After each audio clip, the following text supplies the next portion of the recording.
Individuality, the trademark of any artist, designer, or architect. Each desires a uniqueness to their creation, a quality that separates it from any other. Man naturally has this individuality, his fingerprint. There are 7.7 billion people on the face of the earth, and no two fingerprints are the same. Everything we touch or make contact with is branded with a small expressed image revealing to all who see it who was there.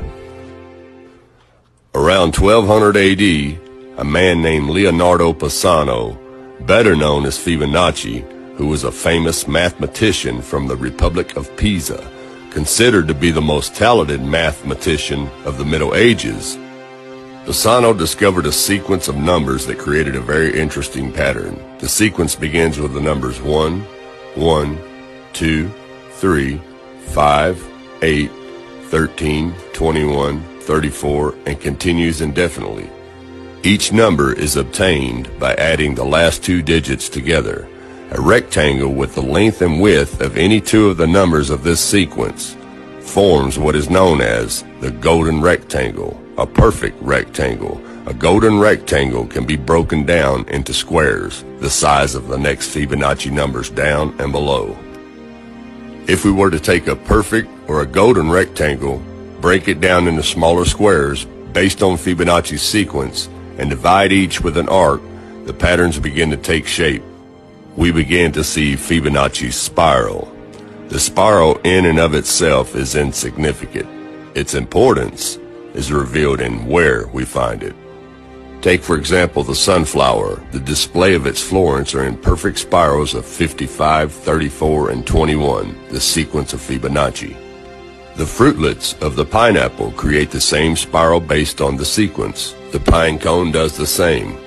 As currents move through the ocean and the tide rolls on to the shore, the waves that bring in the tide curve into a spiral that can be mathematically diagrammed onto a plot at the points 1, 1, 2, 3, 5, 8, 13, 21, 34, and 55.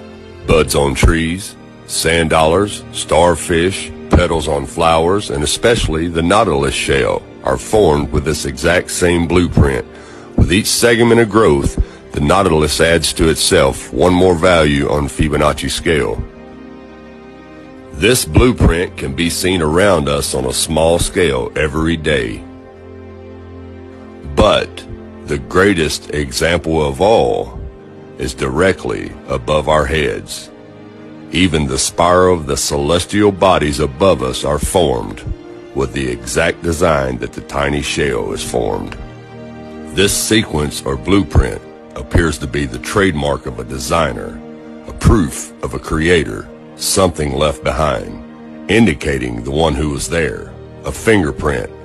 As we scan our universe, from the tiny flower to the celestial bodies above, we see the fingerprint of God.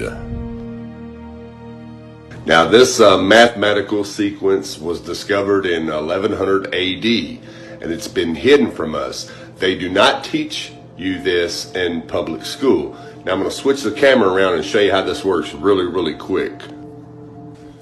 Okay, we start the sequence out with a simple rectangle, and then we make smaller rectangles within that rectangle. Okay, now here's the sequence. 1 plus 1 equals 2. 1 plus 2 equals 3. 2 plus 3 equals 5. 3 plus 5 equals 8. And the sequence can just continue on indefinitely. There's no end to it.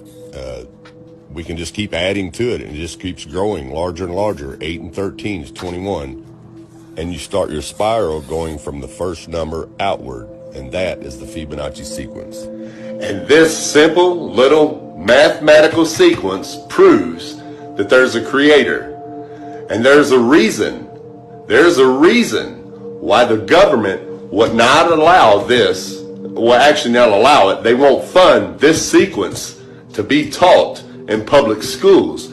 Even though it was discovered almost 1,000 years ago, there's a reason why they will not fund this mathematical sequence to be taught in school. For one, it proves there's only one creator, one fingerprint, who created everything, because everything, every design created lines up with this sequence. And if they taught that in school, it would wake a lot of people up and they'd be like, well, wait a minute. Everything on earth has this same mathematical design, all the way down to our own DNA. You see what I'm saying? It would kill evolution theory and it would kill the Big Bang theory. That's why this is not allowed to be taught in the public schools. It's time to wake up, people. Thanks for watching and God bless.